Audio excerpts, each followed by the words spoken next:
જય સીતારામ, જય માતાજી. સ્વાગત છે તમારું મારી આજની રેસીપી વિડીયોમાં. તો આજ તો આપણે બનાવશું સેવ મમરા. જેવા પેકેટમાં મળે તેવા જ આપણે સેવ મમરા બનાવશું.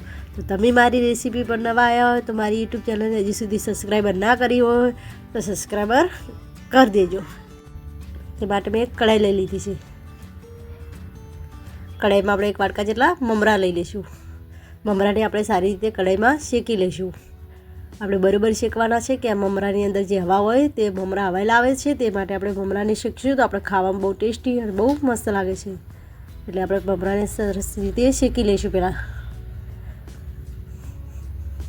ગેસને આપણે મીડિયમ સાઈડ રાખીને શેકી જઈશું.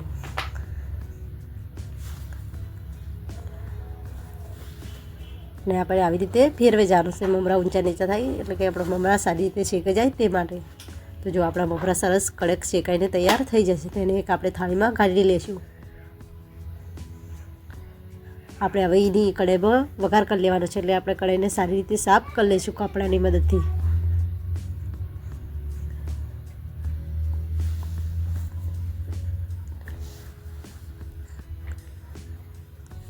તેમાં આપણે 2 ચમચા અને ઉપર થોડું આપણે તેલ એડ કરીશું. તેલને આપણે ગરમ થવા દઈશું.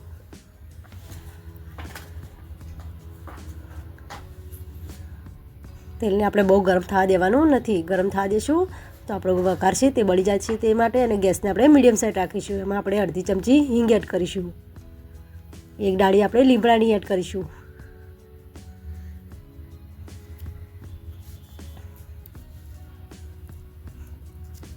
1 ચમચી આપણે હળદર એડ કરીશું. હળદર આપણે આવી રીતે તેલમાં એડ કરીશું વઘારની અંદર, તો આપણા મમરા છે તેની સારી રીતે હળદર લાગી જાય તે માટે આપણે હંમેશા હળદર આવી રીતે તેલમાં જ એડ કરવાની છે. પછી આપણે મમરાને સારી રીતે મિક્સ કરી લેવાના છે.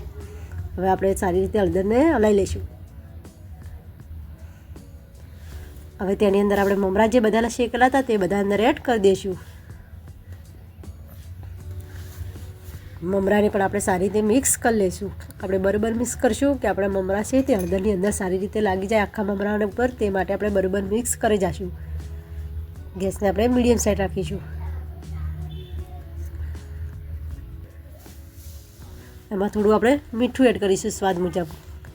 મીઠું આવી રીતે મમરાની અંદર એડ કરવાથી મીઠું છે સારી રીતે મમરામાં લાગી જાય તે માટે. તેને પણ આપણે સારી રીતે મિક્સ કરી લઈશું.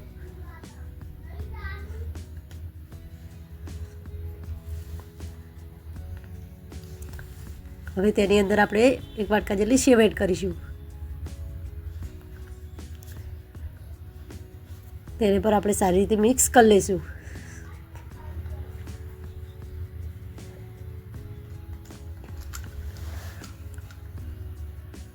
હવે આપણે થોડી સેવ બીજી એડ કરીશું. આપણે વાડકામાંથી ઓછી આપણે થોડી સેવ એડ કરવાની છે.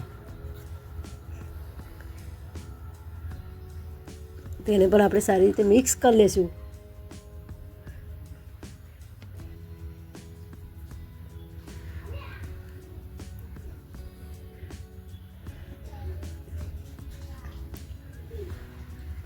હવે આપણે તેને મસાલા કરી લઈશું. 1 ચમચી આપણે આમચૂર પાવડર એડ કરીશું. 1 ચમચી મરચું એડ કરીશું. મરચું આપણે તીખું આવે તે લેવાનું છે. 2 ચમચી આપણે ખાંડ એડ કરીશું દળેલી. ખાંડ તમે ગળપણ ખાતા હોય તે મુજબ એડ કરી શકો છો. હવે તેને સારી રીતે મિક્સ કરી લઈશું. આપણે બરાબર મિક્સ કરશું કે આપણા મસાલા છે બધા સારી રીતે મિક્સ થઈ જાય તે માટે ગેસને આપણે બંધ કરી દઈશું. હવે આ સેવ મમરા છે તે ફક્ત 5 મિનિટની અંદર બનીને તૈયાર થઈ જાય છે. તો તમને મારા સેવ મમરા કેવા લાગ્યા તો મારી ચેનલ ઉપર નવા આવ્યા તો મારી ચેનલને લાઇક કરજો, શેર કરજો અને સબસ્ક્રાઈબર કરવાનું ના ભૂલતા. તમારા માટે અમે નવી રેસીપીઓ લાવતા રહીશું. મળીશું આપણે નવા રેસીપીમાં. જય સીતારામ, જય માતાજી.